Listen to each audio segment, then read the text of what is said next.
Sales Hackers, it's Matt Smith, the VP of Digital at Sales Hacker, and I'm super excited today. We're here with Adam Becker from Octave, and we're going to talk about uncovering the science of a winning sales process.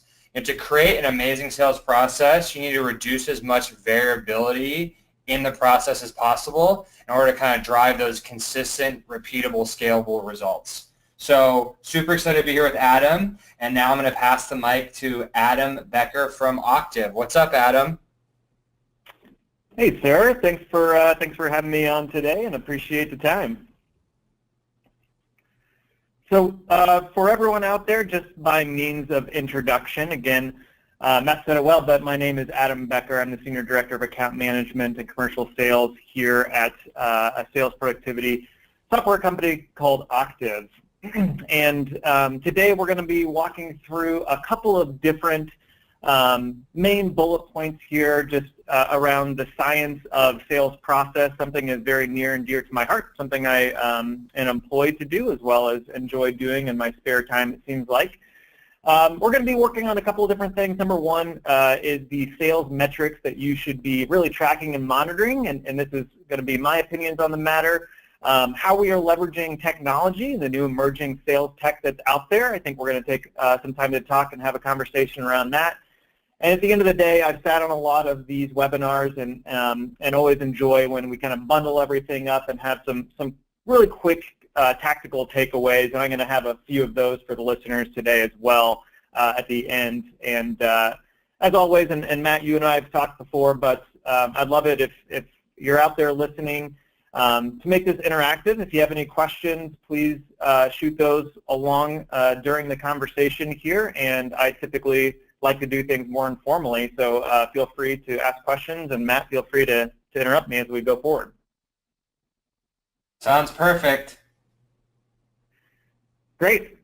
So sales process and the science of sales process, and ironically, one of the things I'm going to first talk about here is actually marketing technology. So the reason behind this is a little bit to do with my background personally. So I've been here at Octave, really focused in on the sales productivity space for the past 5 or so years. But prior to coming to Octave, I worked for an email marketing company and an email digital marketing company specifically. It was called ExactTarget.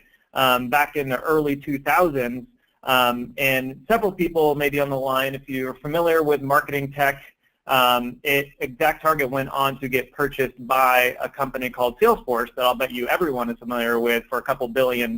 So a pretty successful digital technology and digital marketing company. I had the opportunity to really start my career in the space of marketing tech, or MarTech as it's called now.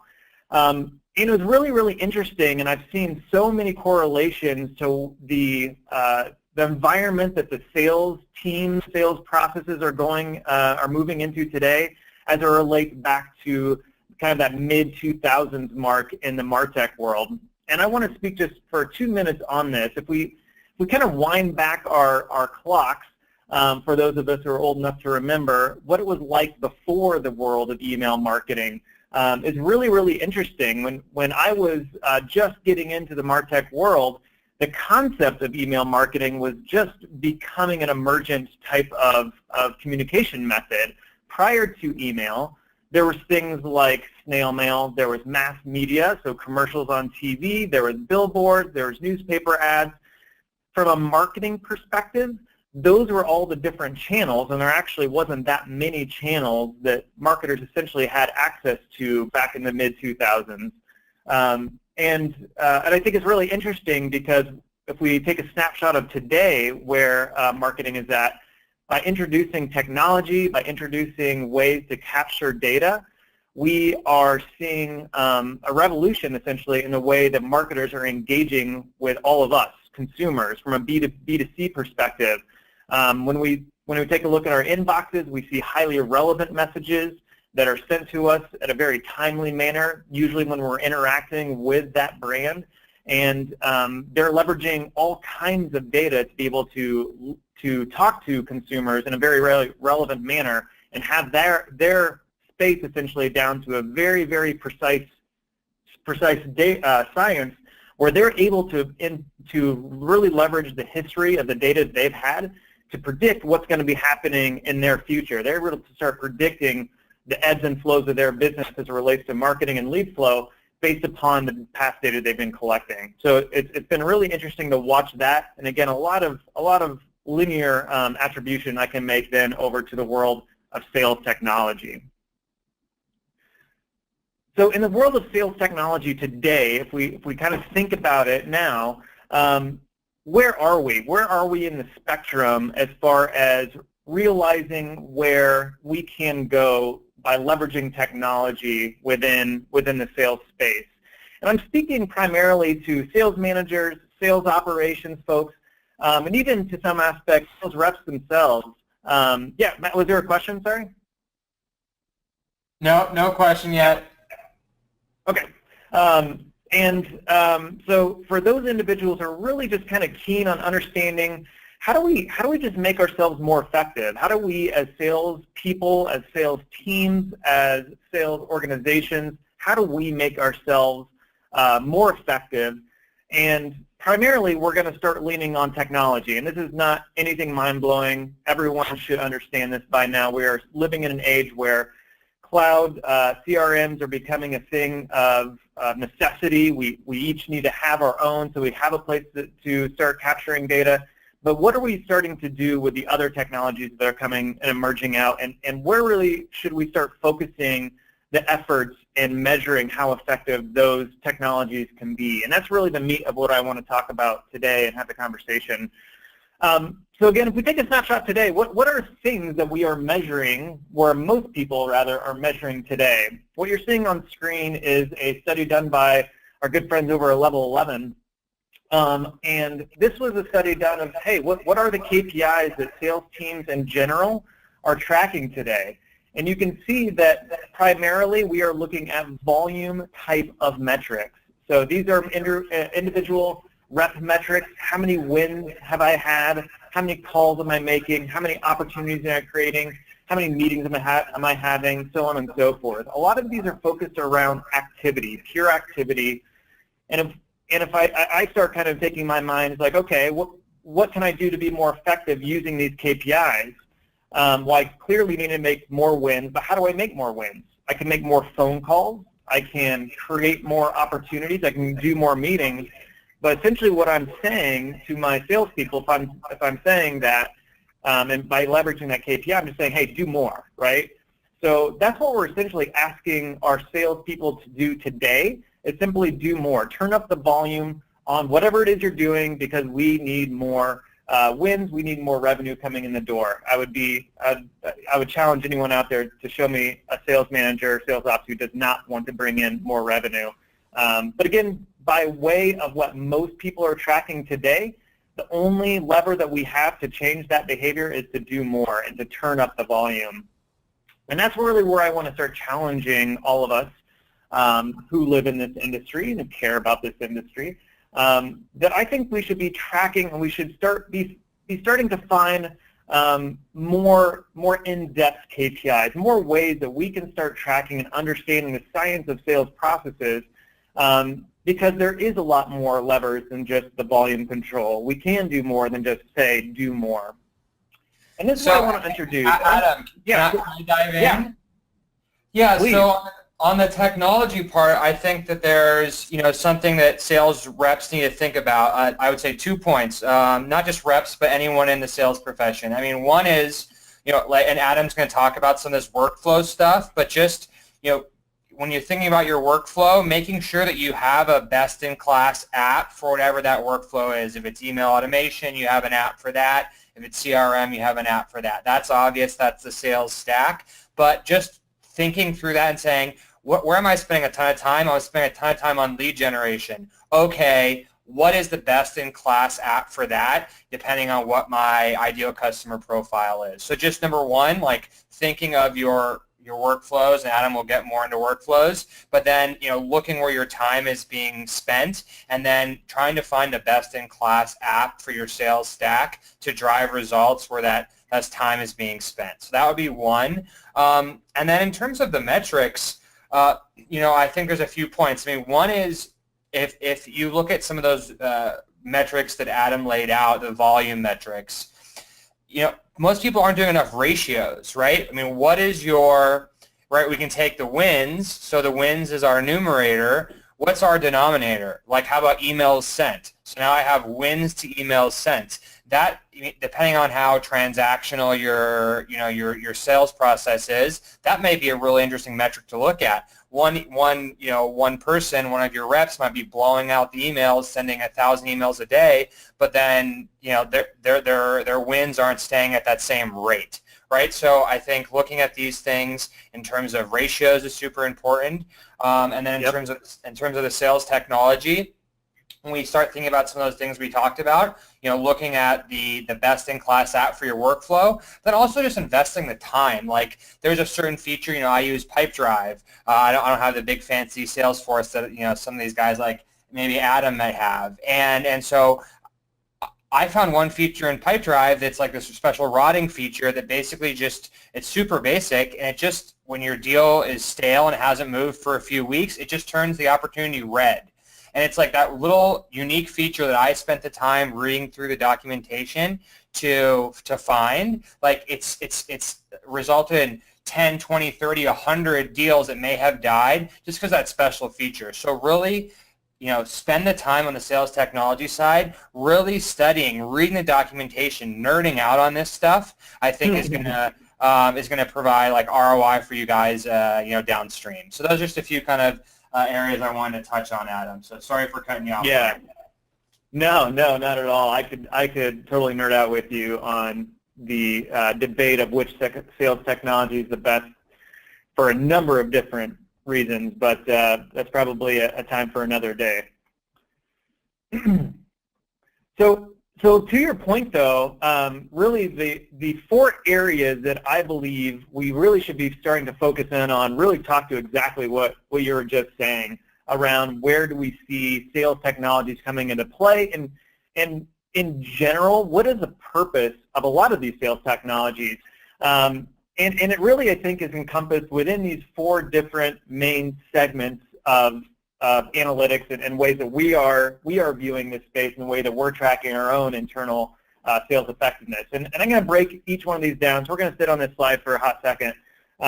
But in order to kind of give everyone an idea, I'm going to try to use all 4 of these main segments in one sentence, which is essentially the purpose of sales technology. Pick any one you want, whether it's something about doing phone calls, whether it's what Octave does, which is around document management, whether it is around deal management, all those types of things. Essentially, a lot of those sales technologies are really meant to help make salespeople more efficient, save them time. So if I can make my salespeople that's very focused on people and my workflows more efficient, if I can save them time, then I should have a more productive sales rep. But I can't do so on an individual basis. I need to have consistency across my entirety of the sales team. If I want to have a big effect on my effectiveness, I need to have that consistency. I need everyone to having efficient workflows to be effective. I need to do so consistently. Now, last piece here is I need to also start informing my sales process with customer insights. And this is a term that I've just made up, or that we've just made up, this customer insights piece. But we also hear other terms that are similar to that, like customer engagement. What are the rubber is meeting the road? What can we glean from how our customers or prospects are interacting with our communication to help make us better salespeople? So I want to spend a little bit more time on these 4 pieces on specifically how do we measure efficiency, for example. So let's start there. One of the nice things about this is, again, sales efficiency is really one of those metrics I believe should be measured purely in time. And again, I'm focusing in on efficient workflows. So if we go through a typical sales process, we can start attributing time that a sales rep or sales team is spending to any given number of processes. Again, you mentioned kind of generating leads. how much time is it taking a rep to be able to pick up the phone, find the right person to call, make that call, leave a message, and then enter that back into the CRM.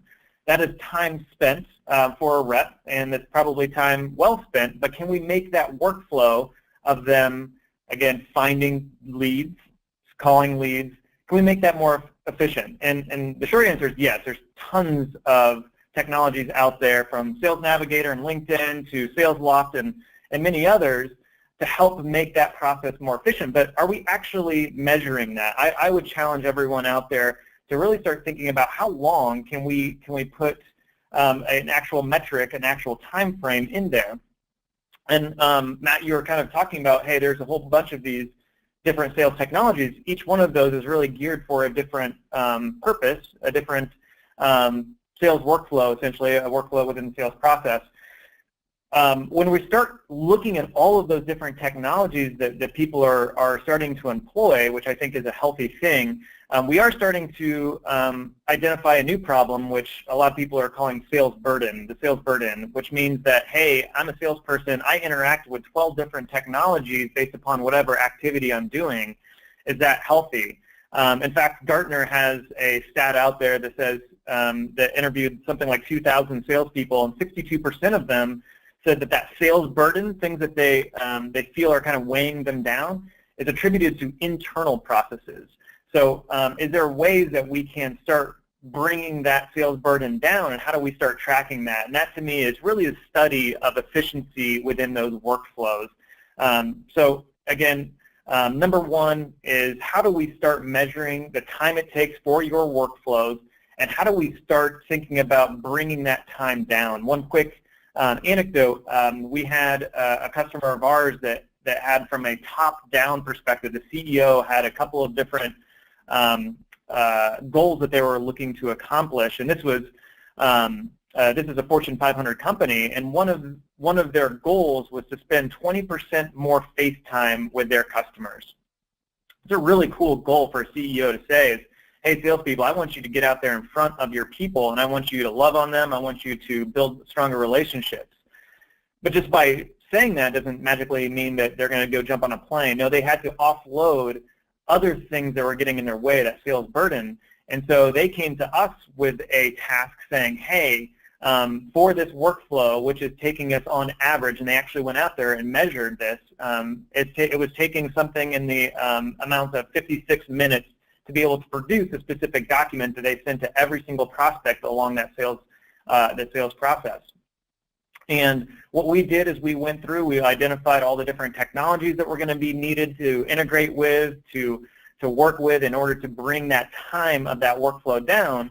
And today we're able to measure that into the 4 to 5 minute time frame, effectively saving each rep at least 50 minutes every time they go take a deal through that sales process. So we extrapolate that out, and we find that is attributing a decent percentage to that 20%. So again, by taking the time to understand how do we make an individual workflow more efficient, and then apply that same methodology across many, many different workflows, all of a sudden you can alleviate all kinds of time for your sales reps and alleviate that sales burden. It's really cool. But I do think that most people just kind of trust that it's happening and don't take the time to actually start measuring what effect it is having. And again, and using that same example, can we take that 5 minutes and bring it down to 1 minute, and what would that do for their sales process? So again, I like to focus in on specifically the efficiency. Yeah, no, I think that's a great point, and I think if you read like Tim Ferriss and the 4-Hour Workweek and those things, it's kind of like looking at your tasks and your processes and being like, well, what can I automate, what can I delegate, and what can I eliminate, right? So thinking through each of your, a lot of times we're just doing things because we think we're supposed to, or that's the way it's always been done, but you may be able to completely eliminate that, and you're not, no one's going to know the difference, right? So trying to think through your workflows in an intelligent way, and what can I eliminate, what can I automate, what can I delegate, and then obviously if you can completely change the workflow and make it streamlined, I mean, that's the best. But really kind of bucketing your processes and your tasks in those kind of 3 lights is something that I've found helpful for myself. Cool. By any chance, have you read the Serious Decisions report, the Relative Productivity Framework report? I have not. You should check that out. The words you're talking about, delegate, how to streamline, automate, all those types of things. They're putting some serious thought into how to essentially come out with an integer, a number, to be able to measure all that stuff. But it's a good read for you and anyone out there. I actually just had a chance to read it yesterday, and it goes really, really deep into the next chunk of ways I like to measure, which is around productivity. And the way that they measure productivity is a yield per rep per hour, which feels like a farmer type of metric. How much yield can we get from a field or a crop? But that's what it's all about, right? So if I go back to that sentence, I can make my workflows more efficient to save my sales reps time, but that doesn't automatically mean that time savings is going to go straight into keeping my reps more productive, right? If I give a sales rep, or if I give, quite honestly, any human nowadays, 5-10 minutes back in their day, the odds of them going and checking Facebook or hitting up the social medias is pretty high for that 10 minutes. So how do we keep kind of our eye on the ball? How do we understand the science and really dig in deep into productivity? And for me, again, I'm kind of a math guy at heart in my background, and so when I think about productivity, I do think about, rather than measuring things in time, I think of productivity as measuring things in integers, so numbers. I like to think about these in a couple different ways, and a lot of these do come back to those core sales metrics. Hey, if I'm saving a sales rep, 5, 10, 20, 30, 40 minutes of their day every single day, what can I expect in terms of higher productivity?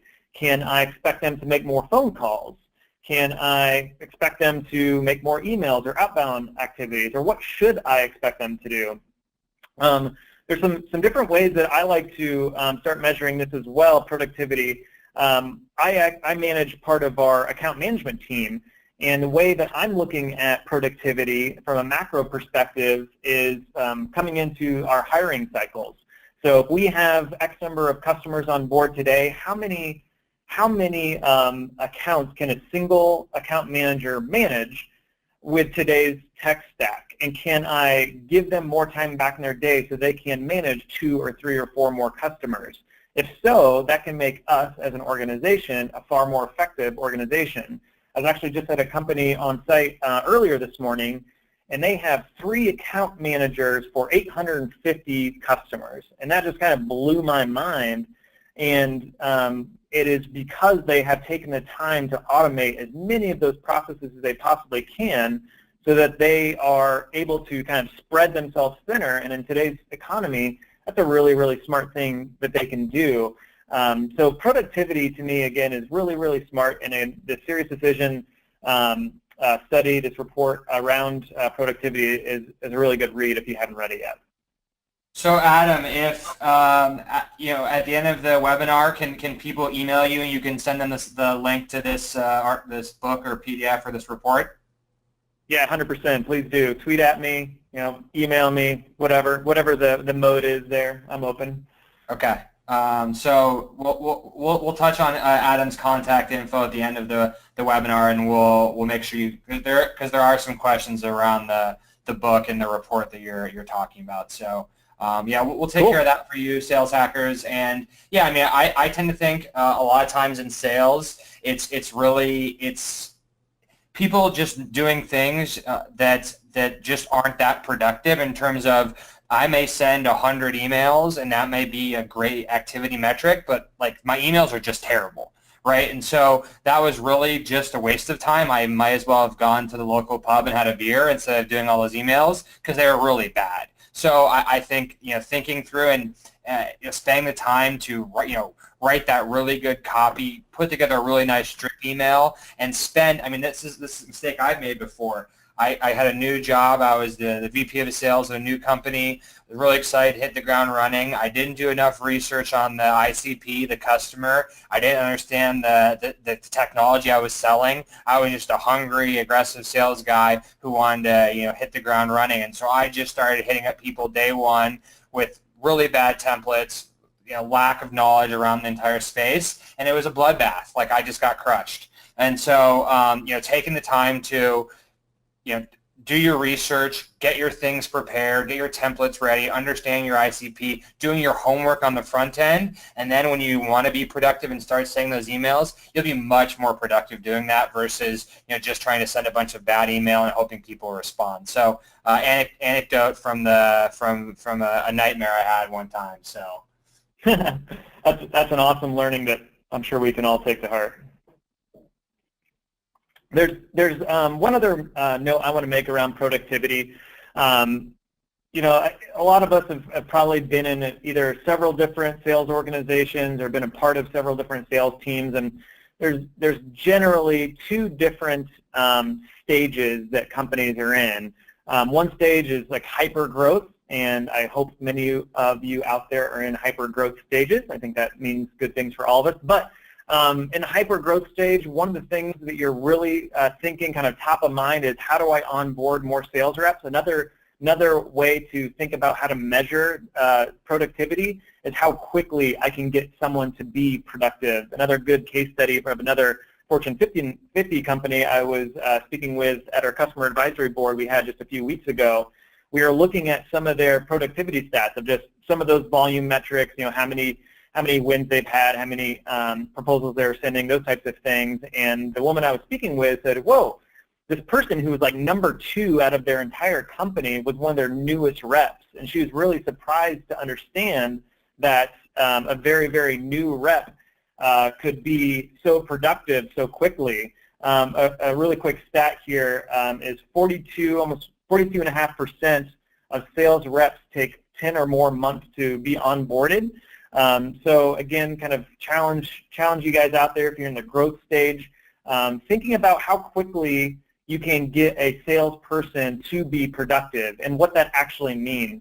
In my experience and a lot of conversations I've had around this, that usually means when they send that first proposal, which means they've made it through essentially the entirety of the sales process. They're sending out kind of the final steps of closing a deal. That's when they deem a sales rep to be at that point productive. So if you are measuring that, that's a measure. How can you again kind of take your time's productivity down? And then the other way that most companies are in is in a cost savings mode, right? You're either in a sales growth mode or you're in a mode where you really need to make things, again, kind of back to that efficiency metric. How do we make things just more efficient, more effective for the people that we have? And we're not going to be hiring anymore. And again, kind of taking into account, how do I spread my people thinner, and can I do so without losing any type of quality? Sorry, we got sirens going on in the background.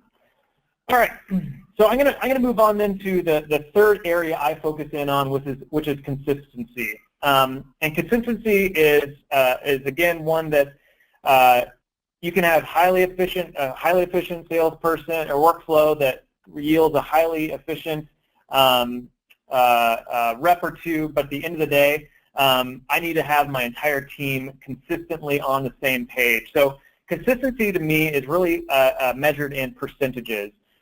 Specifically, percentages of people utilizing the sales tech that you have. And this is probably the bane of most people's existences.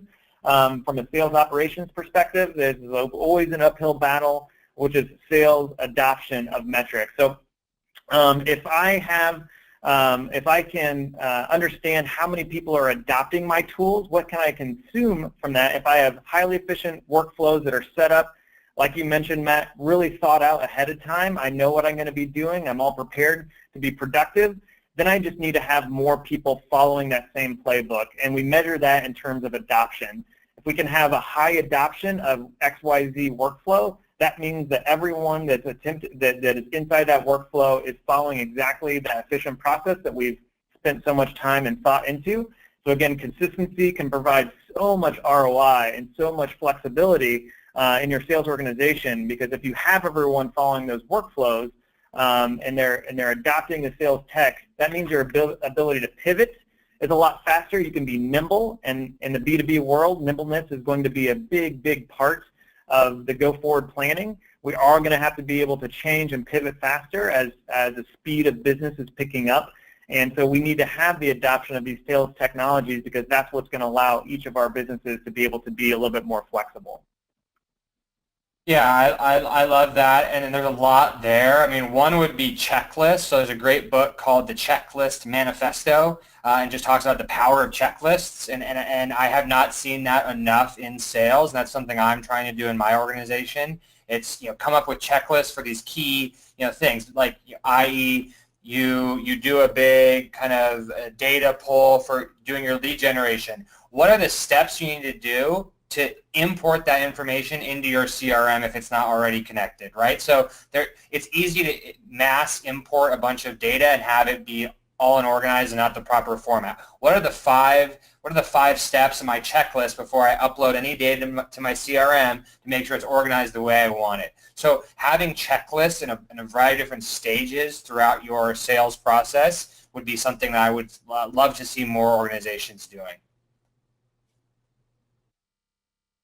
Yeah, actually, to back that up, I have a stat here. I believe this is from Gartner, that says that 60% of sales organizations say their biggest bar to entry for just helping with their relevant conversations is a lack of data. And I'm right there with you. We all, again, doing business in today's world typically means you have some form of way to capture data in a CRM. But keeping that data up to date and keeping it consistently and clean, that is a big task that we're always understanding how to get better at. But we need that data to be clean. We need it to be consistent, because at the end of the day, the more data that we have that we're asking our sales reps to put in there on hopefully a consistent basis, that means that we're going to be able to leverage all of that data as we move forward using a lot of these other sales techs.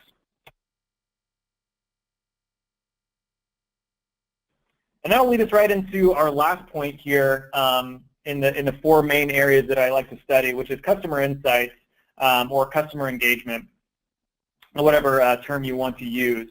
And this one, to me, is really where we're starting to scratch the surface. I'm going to, again, make ties back to the MarTech world. So when email marketing first came out, when that was just becoming a thing, and this is like 2004, 2005, the main method of emailing folks prior to using a real sales technology was literally BCCing. And I was an early stage salesperson at that day in my life, and literally we were selling against people BCCing a list of 15,000 people, right? And we had to convince them that no, there's a better way to do this. In the end of the day, the reason why it was so much better is because if we can send a one-to-one message that is highly relevant and is appealing to the recipient, the odds of them opening that email and interacting with that email and converting on that communication went through the roof. Specifically, I actually have a stat for this one. I love my stats here. But for subject lines in emails, there is a 600% growth that can be attributed to subject lines that are relevant, right? That can really lead us to believe that relevant communications work, right? The more relevant we can be, we understand that they can work. How do we apply that, though, to sales technology, and where does it really help us with customer insights here? And this is where, again, we can be highly efficient workflows, we can have highly productive people, we can be consistent, but at the end of the day, if it's not working, if the messaging is not working, if the processes are not working, in other words, it's not moving those deals forward, then it's all for naught, right? So we need to be, and this is where, again, I really want to stress, I don't believe that we have really even started to understand the impact that this can have, but how do we understand for each of those workflows, each of those processes, how do we measure its quality and that it's working, it's resonating with the prospect or customer along the way? I don't have a good answer for like how to measure this one. I'm just going to give a number of different examples. For us, where Octiv is in business for is, again, around managing documentation. Typically, we started with the concept of a proposal. So one of the things that we help our customers measure is how well the content within those proposals is being consumed. Not is it being sent, because I think most salespeople out there are actually measuring how many proposals or how many, let's say, contracts have been sent. But are we measuring, are they being opened? Are they being consumed? What content in those proposals are being consumed? Are they looking at the pricing page, or are they looking at the services page? Or are they looking at, case studies that we're putting in that proposal? Which pieces of those content are being effective with our customers? Those are really, really deep insights that I think are going to be more and more important as we think around this concept of the customer experience. And a couple different stats here, one by Gartner.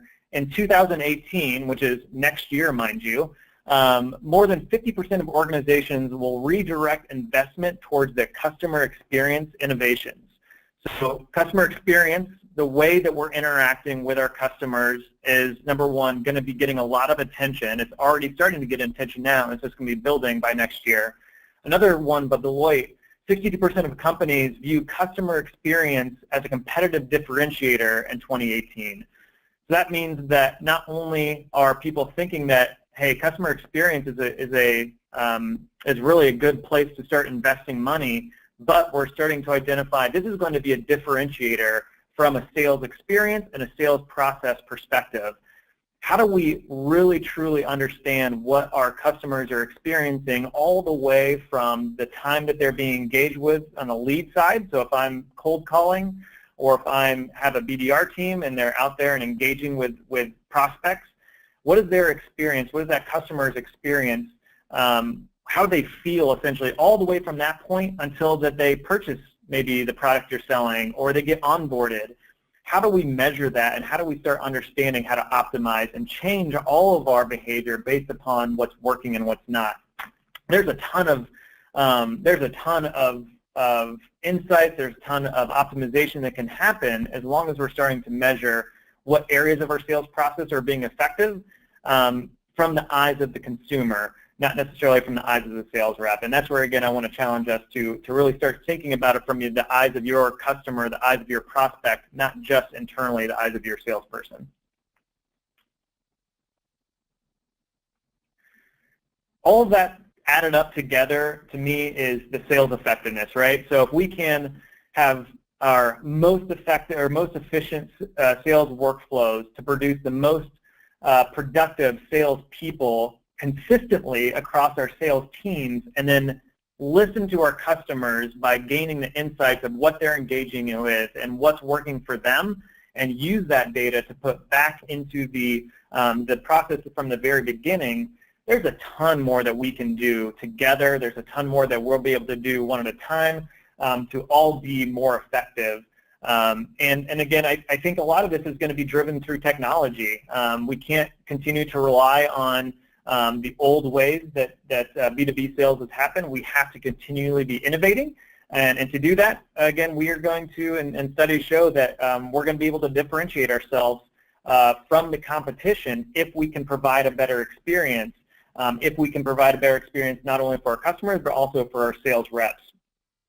So just a kind of a quick couple of hits here, and my thoughts on how to use sales technology. And Matt, you already tagged this first one. Number one is invest in sales tech that aligns to your core selling activities. In other words, don't go out there and try to find sales technology for some activity you're not even doing today. And really focus in on where the areas where you can find more efficient workflows by leveraging that technology first. Again, the second bullet here, second takeaway, is customer experience is a differentiator, and especially as we start thinking about this more and more moving into next year, how can you treat your customers differently than your competition, not only from when they become customers, but prior to that. From a salesperson's perspective, how can I treat my prospects better than my competition? And the last piece here is selling is both an art and, I'm going to argue, a science. Leave the art portion up to salespeople. Again, from that one customer case study we had of getting 20% more face time with their customers and their prospects. I mean, that's where the art comes in. That's where you're building relationships. You're never going to be able to measure the quality of a relationship. You just can't. You have to feel those things out. However, we can measure an awful lot of the sales burden to automate. We can measure a whole bunch around how productive salespeople can be, and we can definitely measure and apply science to the way that is being interacted with our customers. Any thoughts on this, Matt? Yeah, I mean, I think in terms of being efficient, you want to be thinking about this stuff down to the click, right? I mean, most people don't understand that every time you reach for your mouse or that you type a wrong key, you're being less efficient. So you take those little micro errors or micro inefficiencies and you scale it out over years, and you're talking about days upon days that you had a kind of unoptimized workflow, or your typing speed wasn't fast enough, or whatever the issue is. So thinking in terms of this stuff and very granularly down to the click, I think is important. How am I pulling my lead list? How am I getting that in the CRM? How am I getting that in my email automation? What are the steps I'm taking? Who's doing what? Where am I clicking? And a lot of times that's really hard to see that data by just simply looking at the CRM data and saying, well, who's updating the most records. You actually, as a sales manager, the sales leader, you need to sit down with your rep and watch them go through that process. Okay, show me how you pull the leads. Show me how you're uploading to the CRM. Show me how you're executing email automation. By sitting there and watching them, you're going to see stuff, and I've done this all the time. That's also a great learning thing on both sides. I'll sit down and I'll see, oh, wow, that rep had a really cool way that he was able to kind of get the emails or get the data from here to here. I didn't know how you could do it that way. And vice versa, you can tell them, hey, look, you're not being efficient with your keystrokes or whatever it might be. I know this stuff sounds really basic, but it does add up. When we're talking about years and years, and sales is very repetitive. So if you're able to spot those inefficiencies, the micro inefficiencies, you're going to be doing them all day, every day. You get that out of your system, you're going to be a lot more efficient, over time for sure. Amen. I cannot agree with you enough. And this is always one, like you just said, literally taking the time to sit down and document and pull out a stopwatch and time people and get an average. When we are selling into our customers and our prospects, again, one of the values that we're talking about is, hey, we can make your sales workflows more efficient. One of the hardest things to gain from our prospects and to ask them to do is they don't know what the before picture is. When you ask someone, hey, how long does it take your teams today on average to build and send a proposal? Most people I talk to cannot answer that. Well, I think it's probably about 30 minutes. Well, I think it's about an hour, whatever it may be. The most effective companies that I've seen and I've interacted with, they have taken the time to go do what I would consider the dirty work. Sit down and literally pull out a stopwatch and time people to watch their clicks. And that's where you find that benchmark. And then all of a sudden, when you're going out there, like you mentioned, and trying to find the right sales technology to solve that problem, to make that workflow more efficient, make your salespeople more productive, now all of a sudden you have something to start with. And then when you go into those sales conversations, you can say to them, to the sellers, hey, I'm sitting at 55 minutes today. I want to get this thing down to 25 minutes. Can you do that? And put them to the test. I am in this business, and I would push our prospects to put us to the test to prove that we can make that more efficient and make their people more productive. So taking the time to sit down and measure it's huge. Okay, so I'm going to start wrapping us up here with a couple of just key takeaways, and actually that's the funny one here is is the first one, right? So if you're listening here and you're head nodding, hopefully, the first thing that I would think about is literally write down, whether it's on a piece of paper, a whiteboard, whatever, you pick your poison. Start documenting what your sales process looks like. What are your sales people? What does your sales process look like from soup to nuts? And how long is it taking each of those workflows? If they're sitting out an NDA, if they are making cold call, if they are having to collect contact information, how long does it take each of those people to do that? And again, start measuring how many times they're doing that within the process. That will give you your if you can completely document that, that will give you your roadmap over the next year or two to understand, hey, here's where I can get the most juice for the squeeze by making this workflow more efficient, or start testing some other ways to make your people more productive. So number one, document your core sales process, the ones that meet the 80-20 rule. Go for that 80. Number two, define what your business objectives or your KPIs are. Again, if we have that all documented, you can always play that what if game. What if we could take one salesperson, and instead of them taking 10 months to onboard, what if we can get them down to 5 months to onboard? How do I do that? How can I make that a reality, and what does that mean for our business? So start defining some of those KPIs you want to start measuring, and I mentioned a whole bunch of them, and Matt, you mentioned a number of them as well. What are some of those KPIs that you want to start measuring, and start doing that, and start defining that up front, so that you kind of keep yourself in check to keep checking those KPIs over time. Number three, maybe, having a hard time with this build, determine how you're going to keep track of progress. A lot of the sales technologies out there, they are the tools that are going to help you keep track of progress, but if you don't have that technology yet, you're still trying to figure out, how do I do this? How can I do this manually without technology?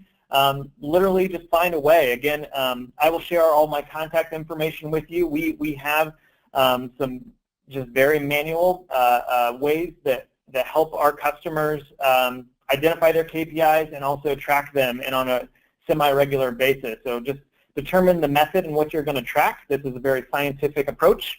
Don't start doing anything until you have identified how you're going to track and measure your progress. And then the last piece here is start collecting data. Obviously, we can't run science without any kind of constants out there, so start collecting the information. As we kind of just got done talking about, there's no time better than now to start doing this, because even if you feel like, hey, I may not be able to do anything with this for another month or two, at least you have that before picture. At least you have the snapshot of what everything looks like today, so that you have a benchmark, so that 2 months, 3 months from now, you can look back and say, hey, maybe we did better over here, maybe we didn't do better, maybe we did worse. But then you can start asking those why questions. Why did we do worse? Why did we get better? And then start understanding what you can, start really applying then logic to make that a wider net. And then the last one here is review progress and iterate, right? So this is where it all comes down to, from a sales operations lens, from an individual rep lens. We should all be keeping ourselves accountable here. If I know what KPIs I'm measuring, and I know how I'm measuring, I have all of that, and I've been doing on a regular basis, I need to start understanding, hey, are we making progress and why? Internally here at Octave, I do this with 3 different teams, and I do so on a monthly basis. We take a look at the KPIs that we have set out and mutually agreed upon, and we take a look at those. And good, bad, and different, we take a look at how the progress we're making. Are they getting better? Are they getting worse? We start looking at those trends, and then we sit down on a monthly basis, start asking ourselves, why in the world did that happen? And how do we either change the course of it, or how do we keep doing more of whatever it is? So these are 5 easy things that require 0 purchase of data, require no extra kind of skill or thought or training. These are just simply things that you can go out and start doing today, and I will guarantee you that a year from now, if you do this and you kind of continue to do that number 5, review progress and iterate, you will be a better salesperson, you will be a better sales operations group, you will have a more efficient sales process if you start watching these things and start understanding how they can change over time. Yeah, I mean, I love the idea of just, coming up with metrics that are kind of operationally focused. That, to me, that's the big takeaway of the webinar for me. Looking at my workflows and getting out of the sales mindset kind of and saying, look, like, okay, great, you sent this many emails, you closed this many deals. Well, how long did it take you? And I think really putting the operational lens and the efficiency lens on top of all things we're doing, I think is a really cool way to look at it, and kind of it would encourage everyone to try to find one or two operations-focused metrics that you can bring into your sales process and report on. I think is a kind of a really nice place to start as well. Yeah, we have a saying here that we want to make our customers look like heroes, and we typically deal again with the sales reps and or the sales operations, sales management folks.